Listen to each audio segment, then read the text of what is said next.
28वां बाब,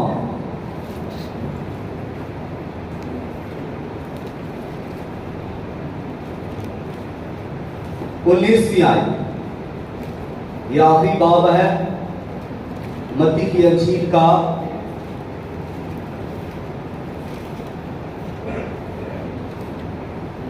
19 वर्ष है।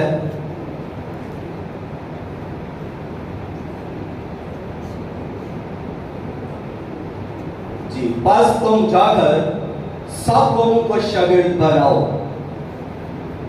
ये सब के लिए है, हर शख्स के लिए है जिन्होंने बपतिस्मा ले लिया है।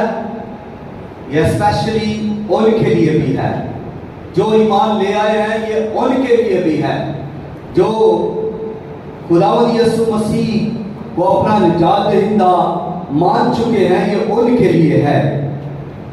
बस तुम जाकर सब कौमों को शागिर्द बनाओ और उनको बाप और बेटे और रूहुल कुद्स के नाम से बपतिस्मा दो। तो ये बपतिस्मा दो का मतलब है, ये एक हुक्म है।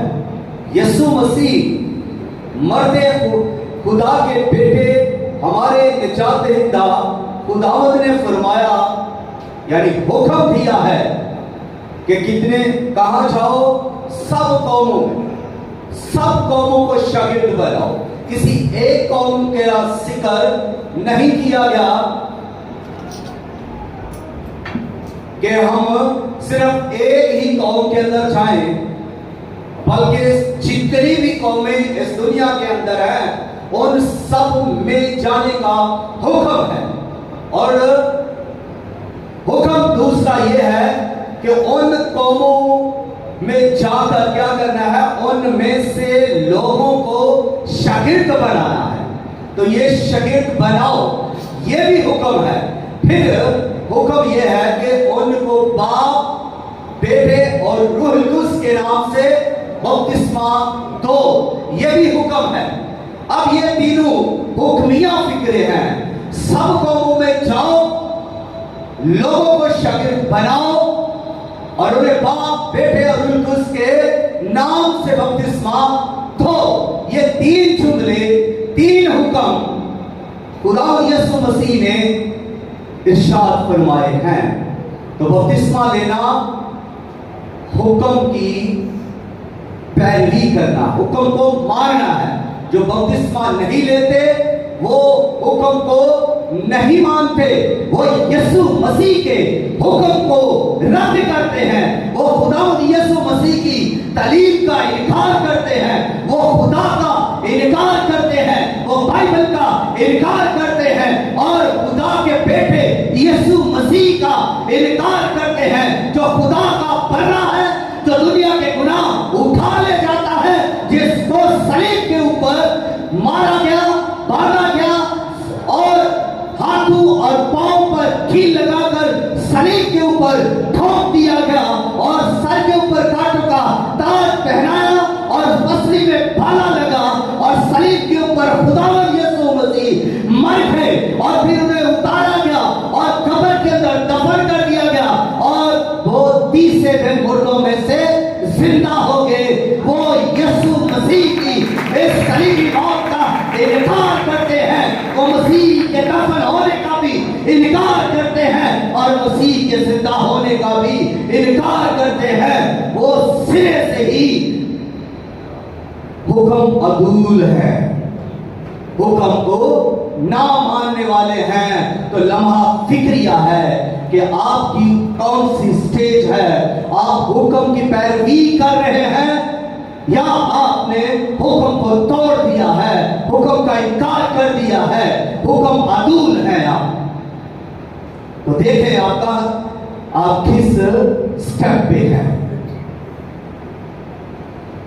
जो आज मजमूर आपके सामने शेयर है वो है बपतिस्मा। क्या है? या बपतिस्मा का भेद या बपतिस्मा का मुकाशफा, बपतिस्मा का मुकाशफा या बपतिस्मा का भेद या बपतिस्मा का राज, इसको लोग जानना ही नहीं चाहते कि बपतिस्मा है क्या, इसका काज क्या है, इसका राज क्या है, इसका मुकाशफा क्या है और इसका मकसद क्या है, इसका काम क्या है।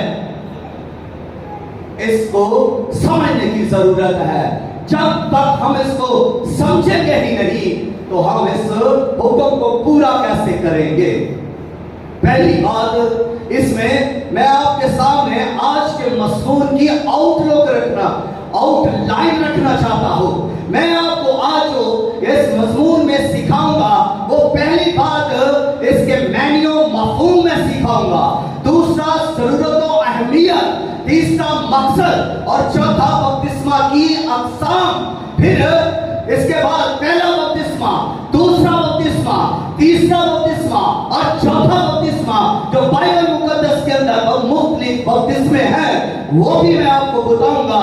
और इसके बाद निकोदेमस और यीशु मसीह की जो बात बपतिस्मा पर हुई उसको भी थोड़ी देर हम डिस्कस करेंगे। और फिर एक औरत जो है उसका पहला शौहर और दूसरा शौहर, ये क्या बात है, इसका इतलाक बपतिस्मा पर कैसे होता है। और फिर एक और राज है जो हबशी खोजा का है, उसने जब तलीक पाई और बपतिस्मा लिया, इसको भी हम सीखेंगे।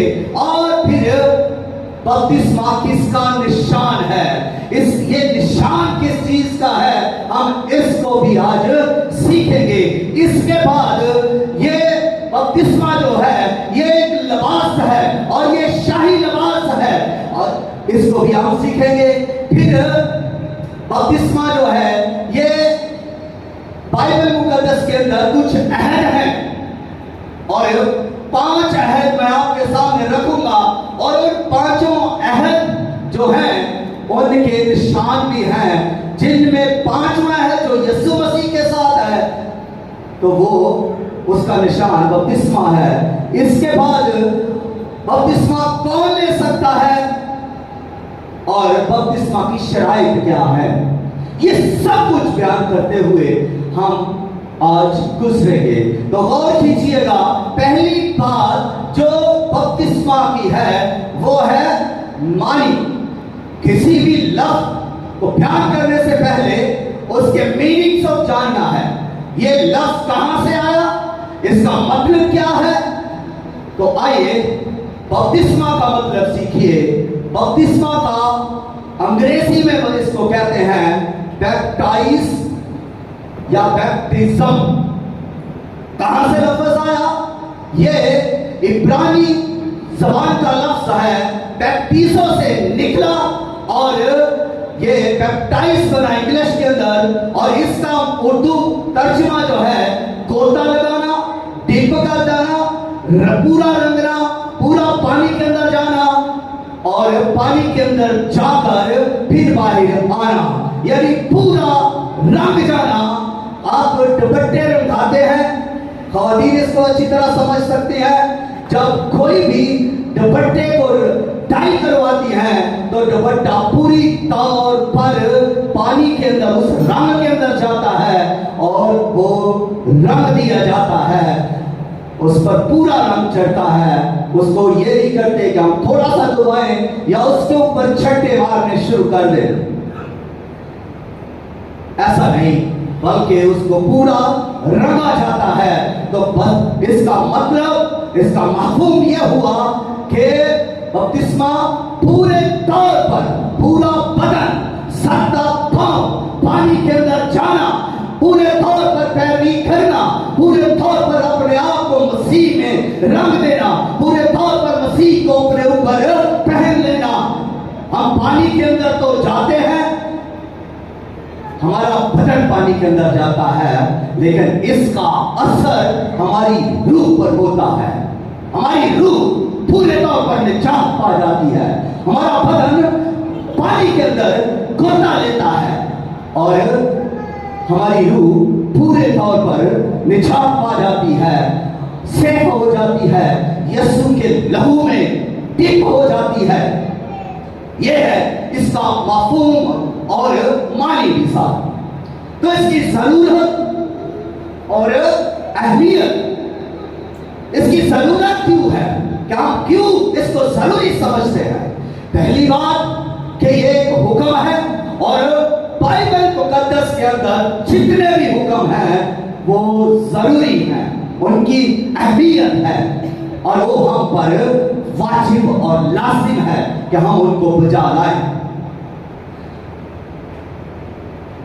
جیسے ہم اس ملک پاکستان کے اندر رہتے ہیں تو ایک چیز ہمارے لیے بہت ضروری ہے، وہ ہے ہماری نیشنلٹی، اور اس نیشنلٹی کو لینے کے لیے ہمیں آئیڈینٹی کارڈ بنوانا پڑتا ہے، جس پر ہم اس ملک کے شہری کہلاتے ہیں۔ اس کے بغیر ہم اس ملک میں وہ سارے لازمی عناصر کو سر انجام نہیں دے سکتے جو اس ملک کے قانون کے مطابق ہے۔ اگر ہمارے پاس آئی ڈی کارڈ نہیں ہے تو پھر بہت ساری جگہوں پر ہم کیا ہیں؟ ناکام ہیں۔ تو ہمیں کامیاب ہونے کے لیے، اس ملک میں کامیابی پانے کے لیے، ہر چیز کو خریدنے کے لیے، ہر چیز کو بیچنے کے لیے، فار ایگزامپل موٹر سائیکل خریدنی ہے تو آئی ڈی کارڈ چاہیے، بیچنی ہے تو آئی ڈی کارڈ چاہیے، کار کو خریدنا یا بیچنا ہے تو آئی ڈی کارڈ چاہیے، زمین کو بیچنا ہے یا خریدنا ہے آئی ڈی کارڈ چاہیے۔ آئی ڈی کارڈ آپ کی نیشنلٹی کو شو کرتا ہے۔ تو ملک کے اندر رہنے کے لیے آپ اندازہ کریں کہ نیشنلٹی ہونا کتنی ضروری ہے۔ جو مذہب کے اندر رہتا ہے، جو مسیحی ہے، اس کے لیے بپتسمہ نیشنلٹی ہے، اس کے لیے بپتسمہ آئی ڈی کارڈ سے کم نہیں ہے۔ اور اگر آپ کسی دوسرے ملک میں جانا چاہتے ہیں تو اس کے لیے آپ کو پاسپورٹ کی ضرورت ہے، اور پاسپورٹ آپ کو کون دے گا؟ وہی ملک جس میں آپ رہتے ہیں۔ اگر آپ نے آسمان کی بادشاہی میں جانا ہے تو آپ کو پاسپورٹ کہاں سے ملے گا؟ مسیحیت سے ملے گا، یسوع مسیح کی پیروی کرنے سے ملے گا، یسوع مسیح کو پہننے سے ملے گا، یسوع مسیح کے حکم کو ماننے سے ملے گا، یسوع مسیح کی تعلیم پر عمل کرنے سے ملے گا، یسوع مسیح پر ایمان لانے سے آپ کو ملے گا۔ اور یہ پاسپورٹ، یہ آئیڈینٹی کارڈ، یہ نیشنلٹی بپتسمہ ہے جو مسیحیت میں ضروری ہے اور اس کی اہمیت ہے۔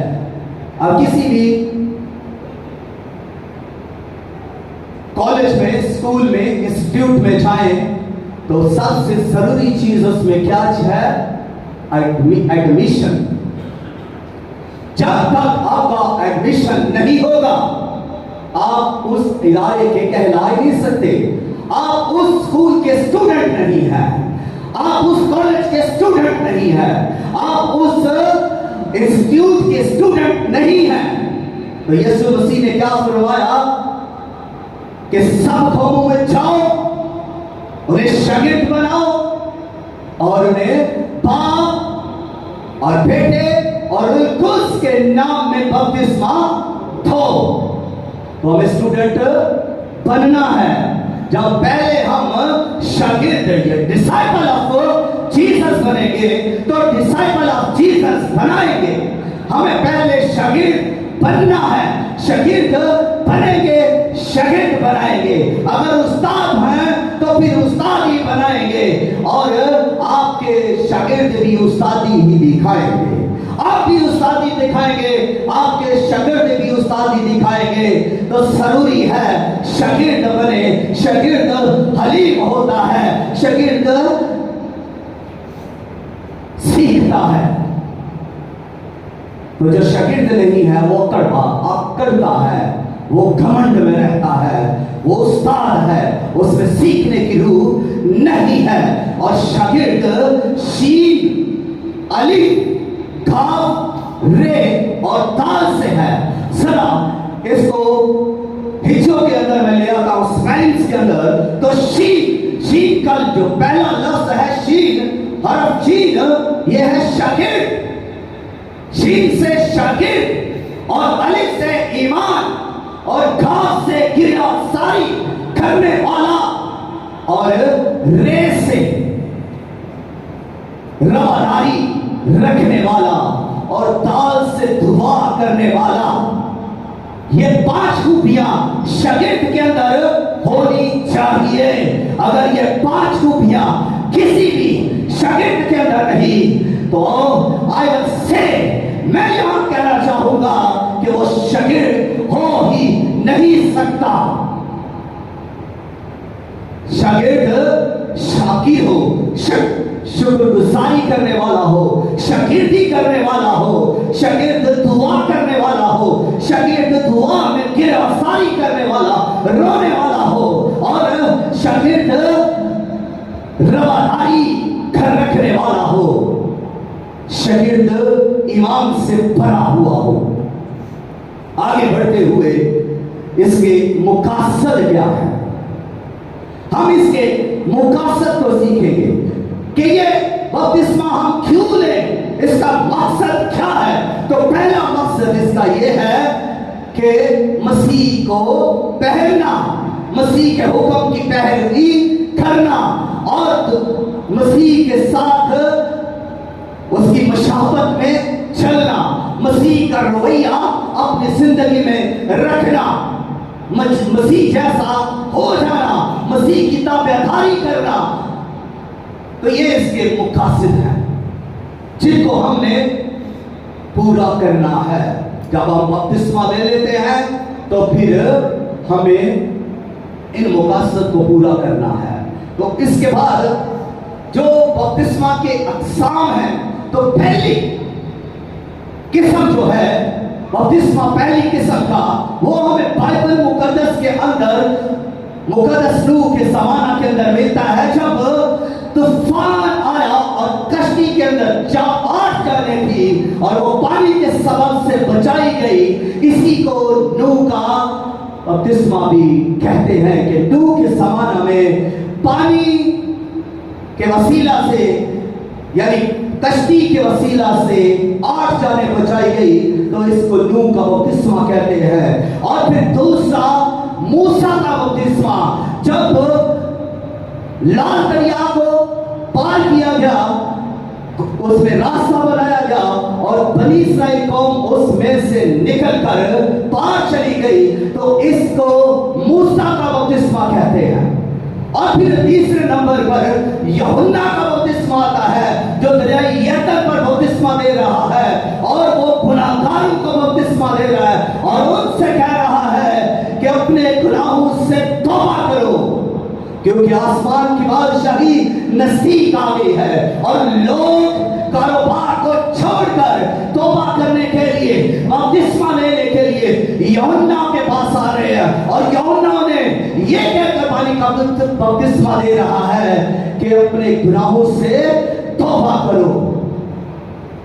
تو یہ گناہوں کے توبہ کا، یعنی گناہوں کی معافی کا بپتسمہ ہے۔ اور پھر یسوع مسیح کا بپتسمہ، جس میں خداوند یسوع مسیح نے سب سے پہلے آ کر بپتسمہ لیا، اور جب یوحنا بپتسمہ دے رہے تھے دریائے یردن میں، اور بہت سارے لوگ لائنوں میں لگے ہوئے ہیں، لوگ معافی کے لیے بپتسمہ لے رہے ہیں، اور خداوند یسوع مسیح بھی آئے اور آ کر وہ بھی اس لائن میں کھڑے ہوئے۔ اور جیسے ہی یسوع مسیح یوحنا کے پاس آتے ہیں، یوحنا ایک دم بپتسمہ دینے کے لیے رک گیا اور اس نے آواز بلند پکارنا شروع کیا۔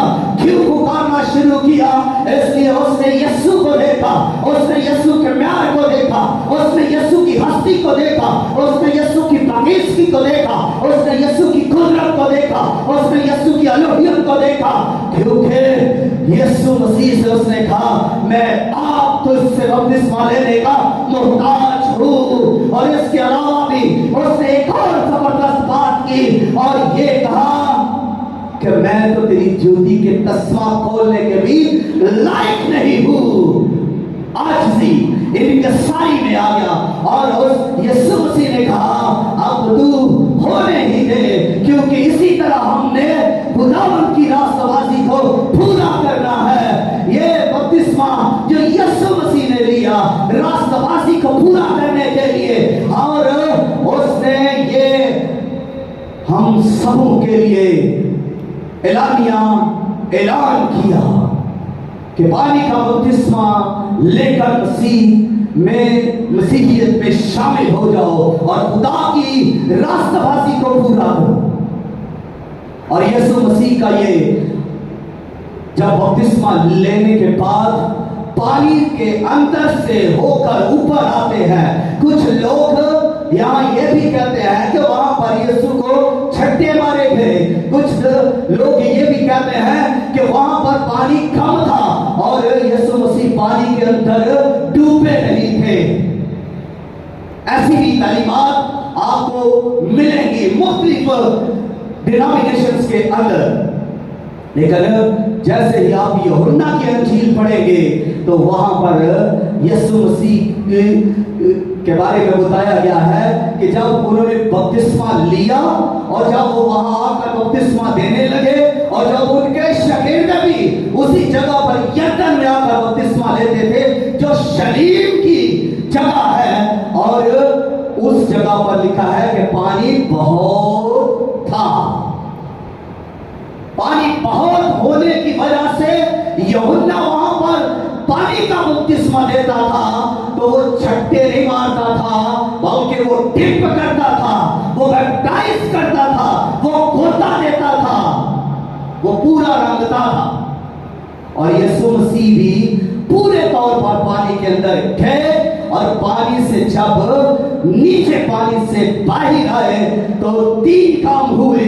आसमान खुल गया और कबूतर की रूह कबूतर की सूरत में यीशु मसीह पर आकर ठहर गया, और आसमान से ये आवाज आई कि ये तू मेरा प्यारा बेटा है जिससे मैं खुश हूं। सीखिए, जब कोई बपतिस्मा लेता है तो उसके लिए भी आसमान खुल जाता है, उसके लिए भी बाप पुकार उठता है कि ये मेरी बेटी है जिससे मैं खुश हूं, ये मेरा बेटा है जिससे मैं खुश हूं। और उसके लिए भी रूहुल कुद्स पाना लाजिम है। बपतिस्मा के बाद यीशु मसीह दुआ, लिखा है दुआ करने के लिए भी ठहरे। तो हमें अगर उसी वक्त रूहुल कुद्स नहीं मिला तो हमें बार बार दुआ करने की जरूरत है ताकि हम रूहुल कुद्स का बपतिस्मा भी पाए। ना सिर्फ हम पानी का बपतिस्मा पाए बल्कि रूहुल कुद्स का बपतिस्मा भी पाए। हमारे अंदर यह ख्वाहिश होनी चाहिए कि हम रूहुल कुद्स से मामूर हो, रूह की बरकतें पाए, रूहुल कुद्स को ले। एट द सेम टाइम यीशु मसीह रूहुल कुद्स से भी भर गए। हालेलुया। और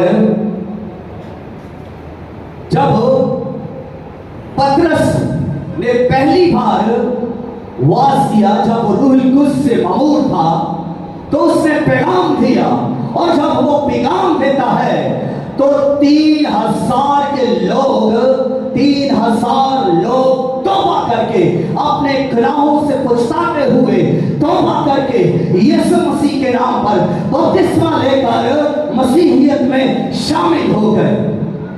उसने दूसरा पैगाम दिया तो 5000 बपतिस्मा लेकर मसीहियत में शामिल हो गए। कलीसिया बढ़ने लगी और मसीहियत दुनिया के अंदर फैलना शुरू हो गई। क्यों मसीहियत के अंदर वो ये हुआ? क्योंकि वो उस हुक्म को पूरा कर रहे। जो कोई भी मसीहियत के अंदर आएगा वो इस हुक्म को पूरा करेगा कि बपतिस्मा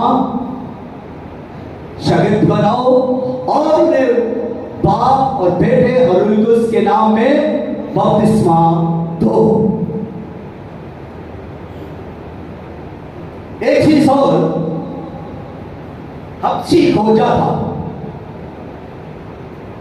वो यशायाह नबी का सहीफा पढ़ रहा था, रथ पर बैठकर जा रहा था। अब जब वो पढ़ रहा है तो सहीफा को समझ नहीं रहा था, वो उसको पढ़ता ही जा रहा था। खुदा के रूह ने फिलिप्पस से कहा, जरा रथ के करीब जा और इसे वो बातें जो ये पढ़ रहा है इसको समझा दे। तो फिलिप्पस उसके पास जाकर उसको कहता है, जो तू पढ़ रहा है क्या इसे तू समझता भी है? उसने कहा, जब तक कोई इसे ना समझाए क्यों कर वो समझ सकता है? क्या तू इसे समझता है? उसने उसे कहा, मैं तुझे समझा सकता हूँ। और उसने उसे समझाया और वो वहां से लेकर यीशु मसीह तक उसे तालीम देने लगा।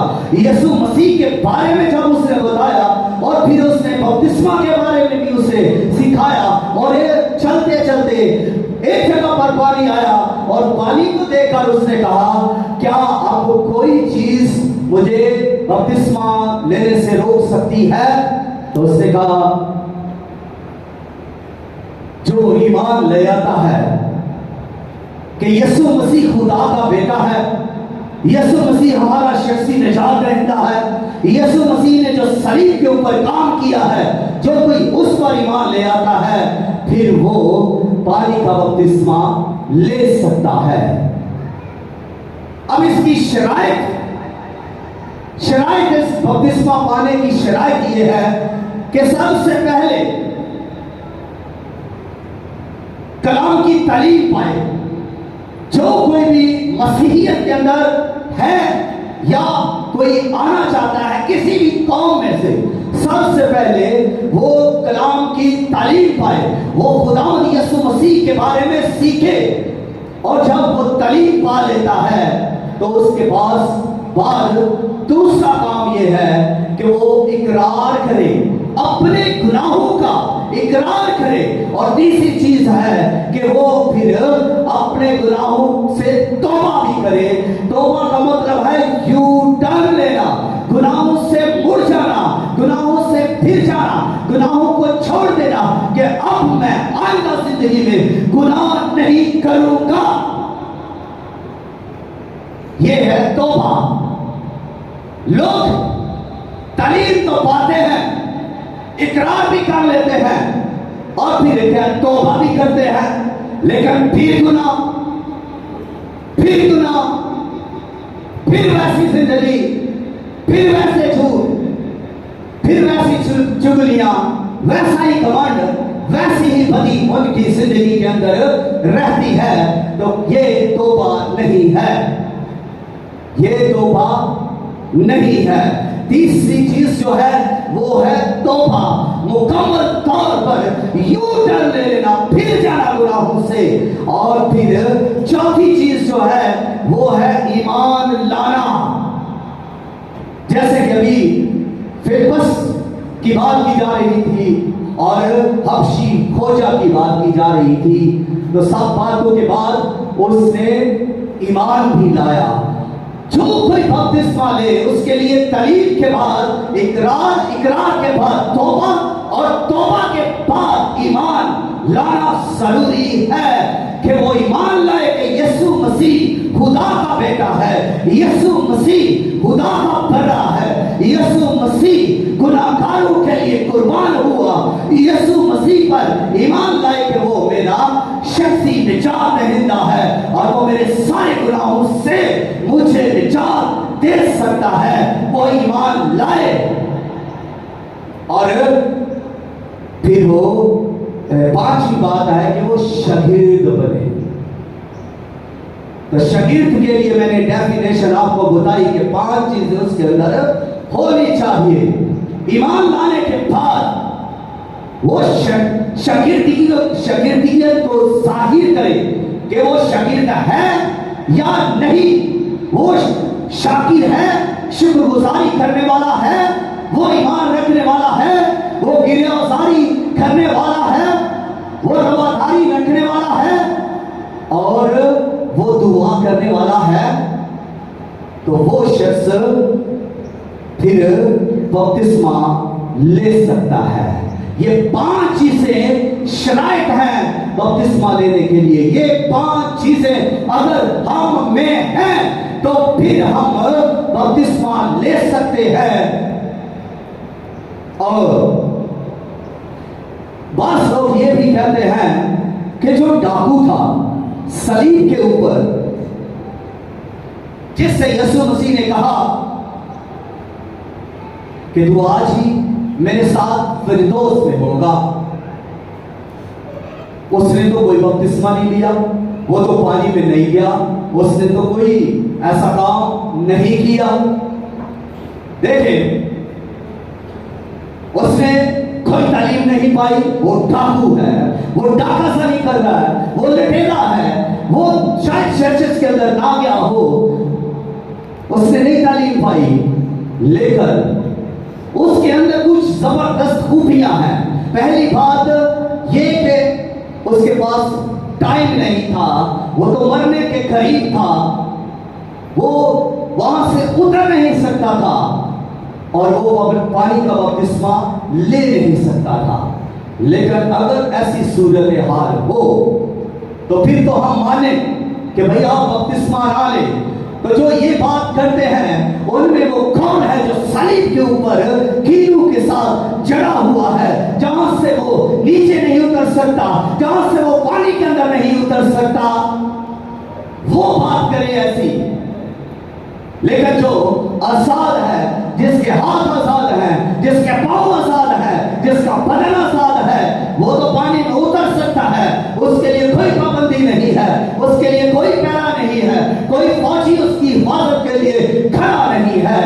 तो ये जो शख्स है, इसके लिए ये है कि वो सलीब के ऊपर चढ़ा हुआ है और रोमी पहरा लगा हुआ है। ये सलीब से नीचे हरगिज़ नहीं उतर सकता था। तो जब इस की जिंदगी के अंदर एक चीज आई कि इसने अपने गुनाहों का इकरार किया। पहली चीज, इसने इकरार किया अपने गुनाहगार होने का, अपने डाकू का इकरार किया कि मैंने डाके मारे, मैंने लूटा, मैं लटेरा हूं, मैं गुनाहगार हूं, मैंने बदी की, गुनाह किए। ये मानता है, इकरार करता है सलीब के ऊपर यीशु मसीह के सामने। और ये बड़ी बात है कि कोई खुदावंद के सामने अपने गुनाहों का इकरार कर ले। ये उल्टा बात है, ये जबरदस्त बात है कि कोई शख्स अपने सब गुनाहों का इकरार यीशु के सामने कर ले। उसने तो पहला इकरार की यीशु मसीह के सामने अपने गुनाहों का इकरार किया, फिर उसने दूसरा इकरार किया और दूसरा इकरार उसने यीशु मसीह की बकीज़गी का इकरार किया, उसने यीशु मसीह की रास्तबाजी का इकरार किया, उसने यीशु मसीह की बेगुनाही का इकरार किया। उसने कहा इसने कोई बेजा काम नहीं किया, यानी ये पाक है, ये बेऐब है, ये रास्ता है, इसके अंदर कोई बदी नहीं, इसके कौल के अंदर कोई बदी नहीं, इसके फेल के अंदर कोई बदी नहीं, इसने कोई गुनाह नहीं किया। उसने उसकी पूरी पाकीज़गी, पूरी रास्तबाजी का इकरार किया है। वो काटून कीलों से चढ़ा हुआ है, सलीब के ऊपर है और वो मसीह की पाकीज़गी और रास्ते का इकरार कर रहा है। मैं समझता हूँ ये भी एक उत्तम और जबरदस्त इकरार है कि कोई यीशु मसीह की पाकीज़गी और रास्ते और उसकी बेगुनाही का इकरार करे। लोग कई बार यीशु पर ही इल्जाम लगा रहे होते हैं, यीशु मसीह को ही ब्लेम दे रहे होते हैं। कई मसाहब के अंदर यीशु मसीह को गुनाहगार लोग साबित कर रहे हैं, लेकिन ये शख्स जो है ये डाकू है, सलीब के ऊपर चढ़ा हुआ है और मसीह का इकरार करता है कि ये पाक है, इसने कोई बेजा काम नहीं किया। फिर इसने तीसरा इकरार किया, इसने एक और इकरार किया और वो इकरार जबरदस्त है और वो इकरार اس نے یہ کیا کہ جب تو اپنی بادشاہی میں آئے تو مجھے یاد کرنا. اس کو سمجھ آ گئی. اس نے اقرار کیا کہ یہ بادشاہ ہے, اس کی ایک بادشاہی ہے, یہ حکمران ہوگا, یہ بادشاہ ہوگا. یہ کس وقت کی بات کرتا ہے؟ یہ 1000 سالہ بادشاہی کا اقرار کر رہا ہے, جہاں خداوند یسوع مسیح بادشاہ ہوگا اور اس کی لان اور پیشاب پر لکھا ہوگا بادشاہوں کا بادشاہ اور خداوندوں کا خدا.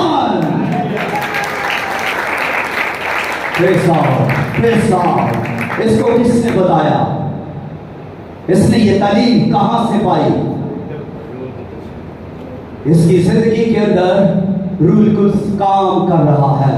جیسے ہی کوئی شخص اپنے گناہوں کا اقرار کرنا شروع کرتا ہے, روح القدس اس کی مدد کرنا شروع کر دیتا ہے. روح القدس اس کی زندگی کے اندر کام کرنا شروع کر دیتا ہے. کوئی گناہوں کا اقرار تو کرے, روح القدس اس کی مدد کرے گا. روح القدس اس کے گناہوں سے اسے چھٹکارا دینے میں, توبہ تک لانے میں اس کی مدد کرے گا. مسیح کی بادشاہی میں اتارنے کے لیے روح القدس اس کی مدد کرے گا. نجات پانے کے لیے روح القدس اس کی مدد کرے گا. اس کی مدد کون کر رہا ہے؟ دوسرا ڈاکو نو, بلکہ روح القدس اس کی پوری طور پر مدد کر رہا ہے. روح القدس نے اسے جکڑ لیا, روح القدس نے اسے پکڑ لیا. روح القدس اس کی زندگی کے اندر اس کے دل کو اس نے اپنی گرفت کے اندر لیا, اس کی زبان کو, اس کے ذہن کو. جب روح القدس کسی کے ذہن کو کنٹرول میں لے لیتا ہے اس کی سوچیں بدل جاتی ہے. جب روح القدس کسی کی زبان کو کنٹرول میں لے لیتا ہے تو اس کی گفتگو بدل جاتی ہے. جب روح القدس کسی کے دل کو کنٹرول میں لے لیتا ہے تو اس کا دل بدل جاتا ہے, اس کے دل کے جذبات بدل جاتے ہیں. تو یہی اس ڈاکو کے ساتھ ہوا اور یہ اسی وقت بدل چکا ہے, تبدیل ہو چکا ہے. تو جو یہ اقرار کرے, پہلی بات اپنے گناہوں کا اقرار کرے, یسوع مسیح کا اقرار کرے اور اس کی بادشاہی کا اقرار کرے, تو مجھے بتائیں وہ کیسے نجات نہیں پا سکتا؟ جو ہم ہیں, ہم صلیب کے اوپر نہیں. اگر ہم ایسا اقرار کرتے ہیں تو پھر ہمارے لیے ایک حکم ہے اور وہ حکم یہ ہے کہ بپتسمہ دو. یہ ہمارے لیے حکم ہے کہ بپتسمہ لینا ہے. اس وقت تک یہ میں سمجھتا ہوں کہ حکم صادر نہیں ہوا تھا. جب وہ ڈاکو صلیب کے اوپر ہے یسوع مسیح کے ساتھ, تو یہ آیت اس وقت نہیں لکھی گئی تھی. یہ حکم یسوع مسیح کے منہ سے نہیں نکلا تھا. یہ حکم یسوع مسیح نے اس وقت دیا جب وہ پہاڑ کے اوپر ہے, جب وہ آسمان کی طرف اٹھائے جانے والے ہیں, جب شاگرد سامنے ہے, جب لوگ سامنے ہے اور خداوند یسوع مسیح شاگردوں سے مخاطب ہو کر کہتے ہیں کہ سب قوموں میں جاؤ, انہیں شاگرد بناؤ اور انہیں باپ اور بیٹے اور روح القدس کے نام پر بپتسمہ دو. یہ حکم مرنے, دفن ہونے اور جی اٹھنے کے بعد ہے. اس کو بھی سمجھ لینا چاہیے. پہلے بپتسمہ کی منادی ہوئی, یوحنا الزواگی بپتسمہ دینے والے نے بپتسمہ پانی کے بپتسمہ کی منادی کی. یسوع مسیح نے بھی منادی کی, شاگردوں نے بھی پانی کے بپتسمہ کی منادی کی. लोगों को बपतिस्मे दिए, लेकिन शायद ऐसा हुक्म नहीं था। जब खुदावंद यीशु मसीह आसमान पर उठाए जाने वाले हैं, उस वक्त वो ये जबरदस्त आला और उत्तम हुक्म दे रहे हैं कि सबको में जाओ, शागिर्द बनाओ और उन्हें बाप और बेटे और उसके नाम से बपतिस्मा दो। इसलिए ये डाकू के मरने से बाद की बात है, बाद का हुक्म है। तो बहुत सारी बातें हैं जो हम बाइबल मुकद्दस में से कई बार देर से सीखते हैं। अब एक चीज मैं और आपके सामने शेयर करना चाहता हूं कि जब बाइबल मुकद्दस को हम पढ़ते हैं तो सबसे पहले खुदा ने एक मर्द पैदा किया, फिर औरत पैदा की, यानी उसने मर्द को मट्टी से बनाया और औरत को मर्द की पसली और गोश्त लेकर बनाया। तो एक मर्द एक औरत बनाई गई, ये एक जोड़ा है, ये दुनिया का सबसे पहला जोड़ा है। और इस जोड़े के लिए एक निशान खुदावंद यीशु मसीह ने खुदा ने ठहराया, और वो था कि सब्बत को पाक मानना। इनके लिए हुक्म था, इनको ये निशान दिया गया कि इस जो भी सब्बत आए उसको पाक मानना है तुमने। और ये जोड़ा कौन सा था? आदम और हवा। फिर इसके बाद जोड़े के बाद खानदान बनता है। जब भी किसी की शादी होती है, एक मर्द एक औरत की, तो उसके बाद उनके बच्चे होते हैं, तो वो एक खानदान बनता है। और यहाँ भी खुदा ने इसके बाद एक खानदान लिया, और वो खानदान खुदा ने नूह का लिया। नूह के खानदान में कितने लोग थे? 8। और इस खानदान को जब उसने कश्ती के जरिया से बचाया, सैलाब था, पानी था और सब कुछ डूब गया, सब कुछ गर्क हो गया, खुदा ने कहा उनके लिए हुक्म निशान एक ठहराया, जो वो है कौसे कज़ा का, उसको रेनबो भी कहते हैं। और ये आप आज तक भी जब कभी बारिश ज्यादा होती है तो आप उस कौसे कज़ा को देखते हैं। तो लोग कहते हैं बाइबल बदल गई। अगर बाइबल बदल गई है तो ये कौसे कज़ा को खत्म हो जाना चाहिए था। ये तो नूह के जमाना से शुरू हुई और वहां पर इसे खत्म हो जाना चाहिए था। ये आज फिर क्यों नजर आ रही है? इसलिए नजर आ रही है कि बाइबल मुकद्दस सच्ची है, बाइबल मुकद्दस बरहक है, बाइबल मुकद्दस खुदा का जिंदा लासानी बेमिसाल कुदरत वाला कलाम है। बाइबल बदलती नहीं, बदल देती है। और फिर इसके बाद खुदा ने कबीला शुरू किया।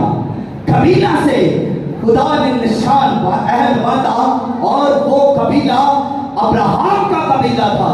और उनको उस कबीला के लिए निशान क्या था? खतरा था। यानी तेरे कबीला के अंदर जो भी मर्द हो उसका खतना होना चाहिए। जिसका खतना ना होगा वो कबीला में शामिल नहीं है। तो ये एक हुक्म है कि उसका खतरा होना चाहिए। हर मर्द का जो अब्राहम की नस्ल में से है, जो अब्राहम के कबीला में से है, ये निशान है कि उसका खतरा हो। और फिर इसके बाद खुदा ने कौम को चुना, और कौम अब्राहम की ही कौम थी, और खुदा ने उसको आगे बढ़ाया, मूसा को चुना। और मूसा उनमें मेडिएटर है, दरमियानी है, और मूसा के जरिया उस कौम से खुदा मुखातिब है, और उस कौम से खुदा वादा करता है। और कौम को खुदा क्या निशान देता है? निशान उनको ईदे फसा देता है और कुर्बानी का फूल, कि तुमने हर साल ईदे फसा को मनाना है और बरना की कुर्बानी کرنی ہے اور خون کو مصباح پر چڑھانا ہے. یہ حکم ہے کہ ہر کوئی عید فصح کو منائے، اپنا بکرا لے، قربان کرے اور سات پات کے ساتھ اس کے گوشت کو کھائے اور خون کو مصباح پر چھڑکا جائے. یہ کس کے ساتھ عہد ہے؟ قوم کے ساتھ. اب خدا دیکھیں اس کے آگے بڑھتا ہے. خدا جوڑے سے مخاطب، خدا خاندان سے مخاطب، خدا قبیلہ سے مخاطب، قبیلہ کو بڑھاتے ہوئے خدا قوم سے مخاطب، اور قوم کو بڑھاتے ہوئے خدا اس کو عالمگیر مذہب لیتا ہے. اور عالمگیر مذہب مسیحیت ہے، اور مسیحیت کے ساتھ وہ خدا کا جو نشان ہے، خدا کا جو وعدہ ہے، اس کا میڈیٹر جو ہے، اس کا درمیانی خداوند یسوع مسیح ہے، اور اس کا نشان پانی کا بپتسمہ ہے. جو کوئی بھی اس عالمگیر مذہب میں شامل ہوگا وہ بپتسمہ لیے بغیر شامل نہیں ہو سکتا. بپتسمہ نشان ہے. بپتسمہ نشان ہے مسیحیت میں آنے کا. تو اس کے بعد اور ہمیں کوئی قوم اور کوئی مذہب اور اس کے بعد کچھ نہیں ہمیں ملتا، کوئی نشان تک نہیں ملتا. خدا نے یہاں پر فل سٹاپ کیا. خدا نے اپنے بیٹے یسوع مسیح کے وسیلہ سے عالمگیر قوم کو لیا، ان کو ایک نشان دیا کہ بپتسمہ، اور یسوع نے اسی کا حکم دے دیا کہ سب قوموں میں جاؤ، شاگرد بناؤ اور انہیں بپتسمہ دو، انہیں بپتسمہ دو. یہ حکم ہو گیا. یہ نشان ہے، یہ نشان ہے. اب بپتسمہ لباس بھی ہے. جب ہم مسیح کو پہن لیتے ہیں، جب ہم مسیح کو پہن لیتے ہیں، یہ ہمارا لباس بن جاتا ہے. اور پھر جب ہم مکاشفہ 30 باب 18ویں آیت پڑھتے ہیں تو وہاں پر لکھا ہے کہ تو مجھ سے سفید لباس لے لے تاکہ تو ننگے پن کی شرمندگی سے بچ سکے. تو یہ لباس پاک ہے، یہ شاہی لباس ہے. اس لباس کے بغیر ہم برا کی ضیافت میں، شاہی دعوت میں جا ہی نہیں سکتے. ہم خداوند یسوع مسیح کی بادشاہی میں داخل ہو ہی نہیں سکتے. اسی لیے یسوع مسیح نے نیکودیمس سے کہا، جو یہودی عالم تھا، جو سنہدرن، جو ایک تنظیم یہودیوں کی تھی، اس کا عالم تھا، اس کا سردار تھا، اور وہ پڑھا لکھا تھا، وہ ذہین تھا، اور وہ رات کو یسوع کے پاس آ کر یسوع سے سوال کر رہا ہے.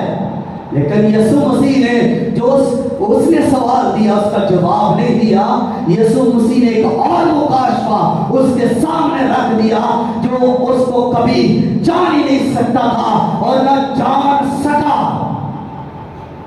یسوع مسیح نے کہا، جب تک کوئی نئے سرے سے پیدا نہ ہو وہ آسمان کی بادشاہی کو دیکھ بھی نہیں سکتا. جانا تو دور کی بات، وہ اس کو دیکھ بھی نہیں سکتا کہ خدا کی بادشاہی کیسی ہے. نظارہ بھی نہیں کر سکتا، ایک نظر بھی نہیں کر سکتا، اسے ذرا بھر بھی دیکھ نہیں سکتا. دانا جب تک مرتا نہیں پھل نہیں لاتا، بیج جب تک بویا نہیں جاتا اگتا نہیں ہے، اور جب تک کوئی نئے سرے سے پیدا نہیں ہوتا وہ خدا کی بادشاہی میں داخل نہیں ہو سکتا. نئی پیدائش، نئے سرے سے پیدا ہونا ہی جو ہے وہ خدا کی بادشاہی میں داخل ہونا ہونے کے لیے ضروری ہے، لازم ہے۔ اور اسی لیے یسوع مسیح نے اس کو لباس کے طور پر بھی، راستہ بازی کا لباس، پاک لباس، شاہی لباس بھی آپ اس کو کہہ سکتے ہیں، اور اس کی حفاظت بھی کرنی ہے۔ یعنی کہ یہ لباس پہن لیا ہے اور پھر اس کی ہم نے حفاظت نہیں کرنی، ہم نے اس کی پاک لباس کی حفاظت کرنی ہے۔ جیسے آپ کسی گلی میں گزر رہے ہیں، جیسے باہر کیچڑ ہے، بارش ہوئی ہے، تو کیچڑ والی گلی میں سے آپ گزر رہے ہیں، موٹر سائیکل والا آپ کے پاس سے گزرا اور اس نے جو چھینٹے اڑائے، ان چھینٹوں سے اپنے لباس کو بچانا ہے۔ یہ دنیا میں رہتے ہوئے اپنے لباس کو گندگی سے، آلودگی سے جو دنیا اچھالتی ہے، اس سے اپنے اس پاک لباس کو بچانا ہے۔ داغ نہ لگے، دبا نہ لگے، میلا نہ ہو، گندا نہ ہو۔ اور دوسرا یہ بھی آپ کا اس طرح بھی اس کو لے سکتے ہیں کہ آپ کسی جنگل میں سے گزر رہے ہیں اور کانٹے دار جھاڑیاں اس جنگل میں ہیں، اور آپ نے خوبصورت لباس پہنا ہوا ہے، اور جب اس جنگل میں سے گزر رہے ہیں اور جھاڑی دار کانٹوں والی جھاڑیوں میں سے گزر رہے ہیں، تو وہ کانٹا جب آپ کے لباس پر لگے گا تو وہ آپ کے لباس کو چیر دے گا، پھاڑ دے گا، اور آپ نے اس جنگل میں سے گزرنا ہے، ان کانٹے دار جھاڑیوں میں سے نکلنا ہے، لیکن اپنے لباس کو پھٹنے سے بچانا ہے۔ ہم اپنے لباس کی حفاظت کریں۔ جو برا کے تخت کے سامنے تھے، ایک بڑی بھیڑ، انہوں نے اپنے لباس برا کے کیا کیے تھے؟ خون سے دھوئے ہوئے تھے۔ ان کے ہاتھوں میں ڈالیاں، کھجور کی ڈالیاں تھی، اور انہوں نے اپنے بدن کو برا کے لہو سے دھویا ہوا تھا۔ سفید جامے انہوں نے پہنے ہوئے تھے۔ قیمتی اور شاہی لباس جو برا کے خون سے پہنا جاتا ہے، جب تک وہ نہ پہنیں گے ہم بادشاہی میں جا ہی نہیں سکتے۔ اب بپتسمہ کس کا نشان ہے؟ اب ذرا میں تھوڑا سا ایک چیز اور آپ کو بیان کرتے ہوئے گزروں گا کہ بنی اسرائیل کے بپتسمے کتنے تھے۔ یعنی یہ قوم جب بنی اسرائیل ہے، اس کو کچھ بپتسمے دیے گئے، حکم دیا گیا۔ پہلا بپتسمہ یہ کس کو دیتے تھے؟ یہ کاہن کو دیتے تھے۔ جب اس کو مخصوص کیا جاتا تھا کہانت کے لیے، تو اس کو پانی کے اندر ڈپ کرتے تھے، اور یہ اس طرح سے بھی اس کو بپتسمہ دیتے۔ اس کو کان، ہاتھ اور پاؤں کے ایک انگوٹھے کو وہ تیل کے ساتھ مسا بھی کرتے تھے۔ وہ اس طرح اس کو مسا کرتے، محسوس کرتے۔ اور دوسرا، وہ اس جانور کو پانی میں ڈپ کرتے، یعنی بپتسمہ دیتے، جس کو انہوں نے قربان کرنا ہوتا تھا۔ اور تیسرا، وہ کوڑی کو پاک کرنے کے لیے پانی کا بپتسمہ دیتے تھے۔ اور چوتھا، جب کسی غیر قوم میں سے کوئی شخص یہودی ہوتا، اسرائیلی بنتا، تو اس کو مذہب میں لانے کے لیے بھی پانی کا بپتسمہ دیا جاتا تھا۔ یعنی کہ 4 بپتسمے پرانے عہد نامے میں بنی اسرائیل قوم دیتی تھی، اور یسوع مسیح نے جب پانی کا بپتسمہ لیا تو وہ بھی تو ان چیزوں کو پورا کرتے ہوئے گزر رہے ہیں۔ یعنی یسوع مسیح جب پانی کا بپتسمہ لے رہے ہیں تو وہ سردار کاہن محسوس ہو رہے ہیں۔ ہمارا سردار کاہن کون ہے؟ خداوند یسوع مسیح۔ اور پھر خداوند یسوع مسیح برا کے طور پر ذبح ہونے کے لیے جا رہے ہیں، تو وہ برا کو بپتسمہ دیتے تھے۔ یسوع مسیح برا کے طور پر بھی بپتسمہ لے رہا ہے، اور خداوند یسوع مسیح نے یہ اعلانیہ عوام کے سامنے اعلان کیا. ہم بھی جب پانی کا بپتسمہ لیتے ہیں تو ہم لوگوں کے سامنے اپنے ایمان کا، اپنے اقرار کا اور اپنی توبہ کا اعلانیہ اقرار کرتے ہیں عوام کے سامنے. عوامی اعلان ہے. ایک آخری بات جو میں آپ کے سامنے شیئر کرنے کو ہوں وہ ہے بپتسمہ کس کا نشان ہے. تو سنیے گا، بپتسمہ اقرار کا نشان ہے، بپتسمہ توبہ کا نشان ہے، بپتسمہ نجات کا نشان ہے، بپتسمہ نئی پیدائش کا نشان ہے، بپتسمہ ایمان کے اظہار کا نشان ہے، بپتسمہ نئی پوشاک کا نشان اور بپتسمہ راستہ کا نشان ہے، بپتسمہ یسوع مسیح کے ساتھ مرنے کا نشان ہے اور دفن ہونے کا نشان ہے اور جی اٹھنے کا نشان ہے، نئے سرے سے پیدا ہونے کا نشان ہے. بپتسمہ ہمیشہ کی زندگی کا نشان ہے اور بپتسمہ شگرد ہونے کا نشان ہے. بپتسمہ نئی پرانی انسانیت کے خاتمے کا نشان ہے اور بپتسمہ نئی انسانیت کے آغاز کا نشان ہے. پھر بپتسمہ روح سے پیدا ہونے کا نشان ہے اور بپتسمہ خدا کے طالب ہونے کا بھی نشان ہے اور بپتسمہ عوامی اعلان ہے. تو یہ جب آپ بپتسمہ لیتے ہیں تو اتنے سارے آپ کے سامنے نشان ہیں، ان کو آپ ظاہر کر دیتے ہیں. ایک بپتسمہ لے کر یہ ساری باتیں آپ ظاہر کر رہے ہوتے ہیں، عوام کے سامنے، سب کے سامنے اقرار کر رہے ہوتے ہیں. یہ کوئی معمولی کام آپ نہیں کر رہے ہوتے. جنہوں نے بپتسمہ لے لیا ہے وہ ان باتوں پر غور کریں کہ بپتسمہ لینے کے بعد انہوں نے اپنے لباس کی حفاظت کی یا ان کا لباس پھٹ چکا ہے اور ان کی برہنگی یعنی ننگا پن ان کا ظاہر ہو رہا ہے یا